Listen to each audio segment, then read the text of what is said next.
Hey, welcome to my channel, or welcome back if you're a subscriber. Today's topic may upset you or may get you to think a little bit. I've titled this video Shopping for Bacon. So you may ask yourself, what could he possibly be discussing in concerns to shopping for bacon?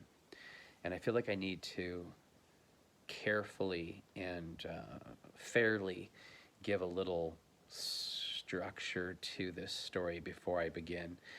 First of all, and I'm not sure if this is everywhere in the country because I've been on the West Coast for 20 years now, but about 5 years ago I moved to possibly one of the most liberal parts of the United States.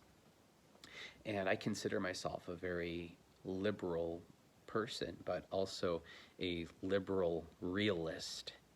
So, what does that mean? It means that I believe in equal rights and protecting the environment, but at the same time, I do have enough wisdom and enough resources that I don't look at things from a hyper liberal perspective. I guess that's the best way I can put it. I like logic.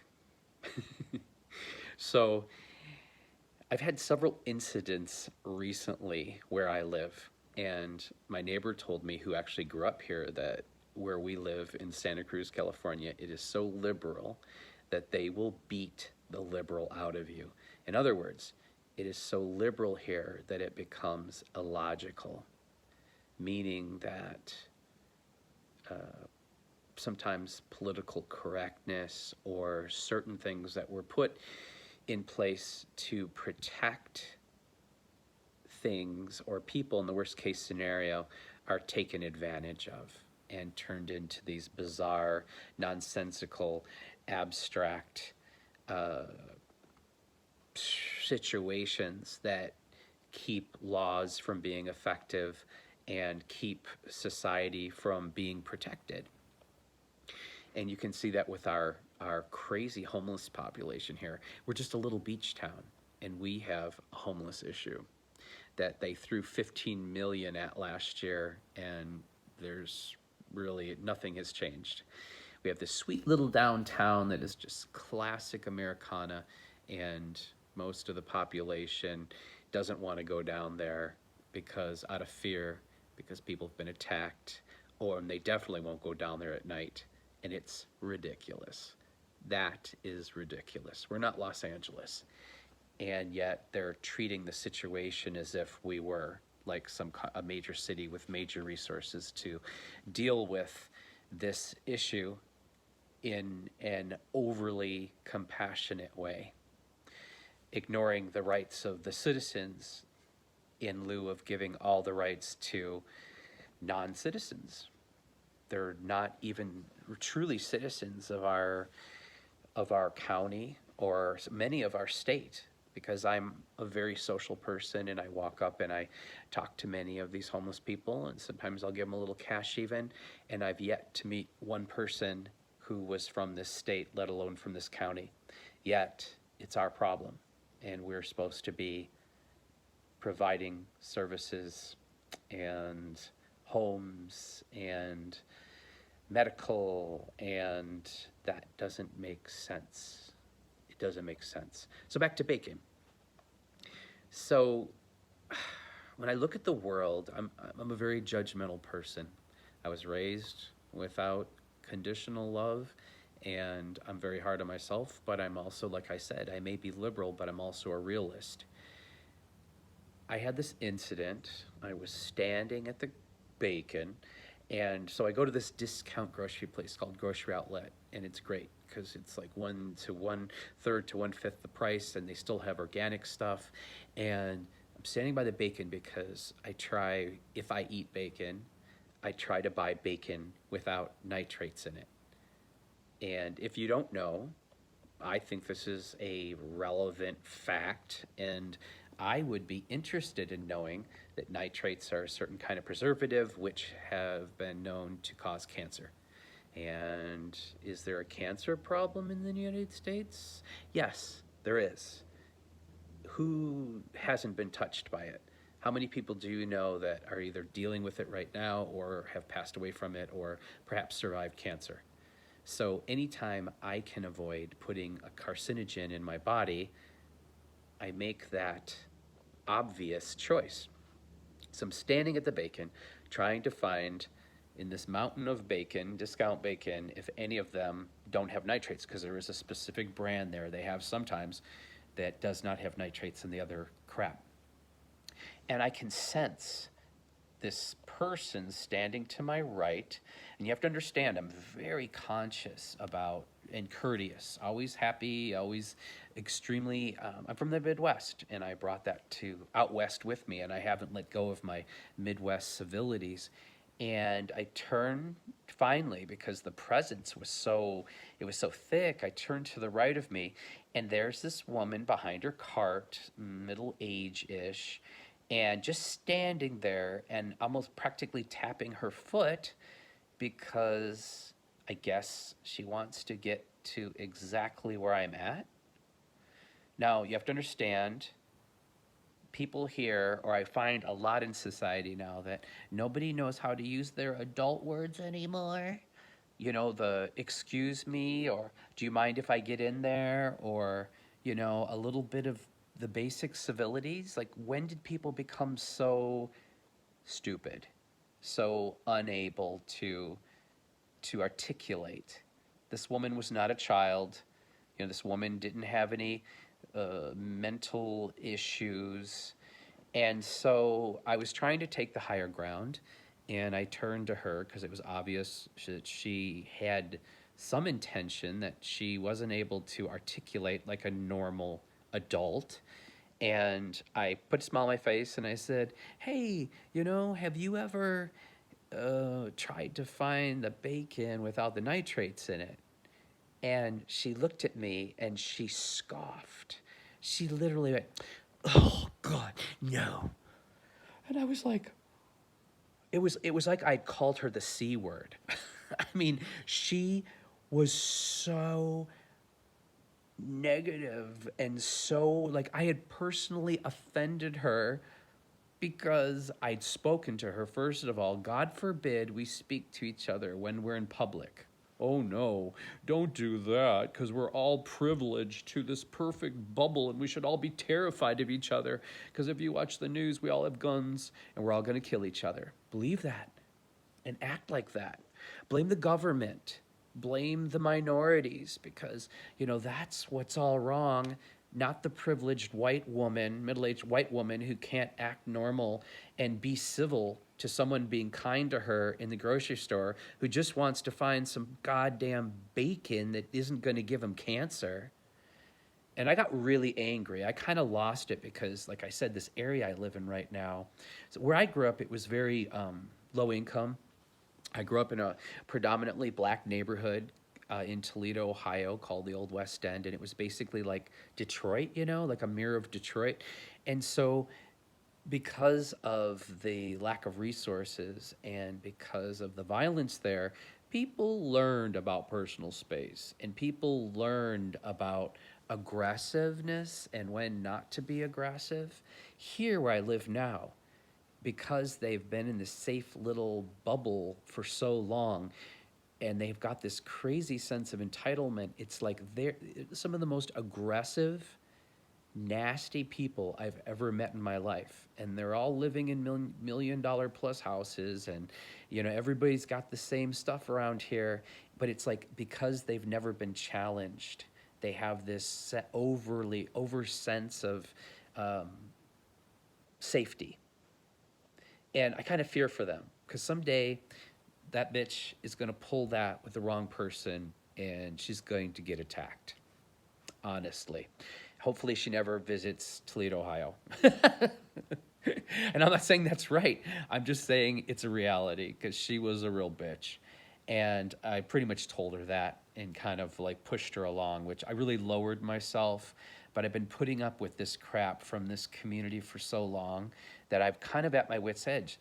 So I'm kind of like also making this video to reach out to you to get your opinions on this, because a week later, I'm with my roommate. We're back at the bacon, looking for the bacon. And this time it was a little bit of a different situation. Looking at the bacon, and this older woman, now not like 104, but like probably mid to late 60s, sees us looking at the bacon, and she squeezes it over to us in a really nice voice. She says, "Oh, you know, they have that really great maple bacon. Have you tried that maple bacon?" And I said, "Oh, yeah, that's good, but we're trying to find the bacon that doesn't have the nitrates in it, because the nitrates, they give you cancer. We're trying to find that, you know." And when I said this to her in just the normal voice I'm telling you right now, she did the same fucking thing. She literally shut down on me, was like like I had offended her because I don't want to eat the cancer bacon, turned on her heel and just walked away. And this is where I start to judge society. And this is where I have little hope for humanity to pull it together and to save the earth and to save itself societally. Because it's this form of ignorance, it's this form of complete ego-driven ignorance that is driving us to extinction. When we're not open to normal communication because we're so fixed in our ideas, and that somebody else's idea or their right to have the idea offends us, and we judge them for that, and we're actually aggressive about it, that's a sickness. There's a real sickness in this world right now. And I can tell you exactly, if the shoe was on the other foot and someone told me that something caused cancer, you know, I pride myself in being a smart man. And I don't mean that I got a doctorate at Carnegie Mellon in economics. I mean, when I hear a vocabulary word I don't understand, a terminology I don't understand, or any information, I research it. That's what this phone is. The magic of having a phone is that you have an entire library in your hands now. And unless you're just lazy or ignorant, there's no excuse why we can't explore the endless knowledge that's at our fingertips now. So when I meet these people that are uninterested in knowledge, let alone something that could save their lives or save the lives of someone that they love, because it is pretty common knowledge now about what's in the food and nitrates, I have to say there's something really dysfunctional, really self-destructive, and really messed up about the idea that we are no longer interested in basic knowledge and expanding our knowledge base, especially if we possibly or 100% potentially would benefit from it. And, you know, many people say now they've become dog people or cat people. I hate people, I hate people. I'm just going to be with this other species because they really can't articulate to me what they're really thinking, and I can project my own emotions onto them, and that makes them better than humans. And so many people don't want to leave the house, and so many people just are sick and tired of people. And I'm sick and tired of people. I've become one of those people. I have human fatigue. I have human fatigue. Every time I leave this house, 99% of the time, I encounter some fucking weird situation that puts me in a tailspin.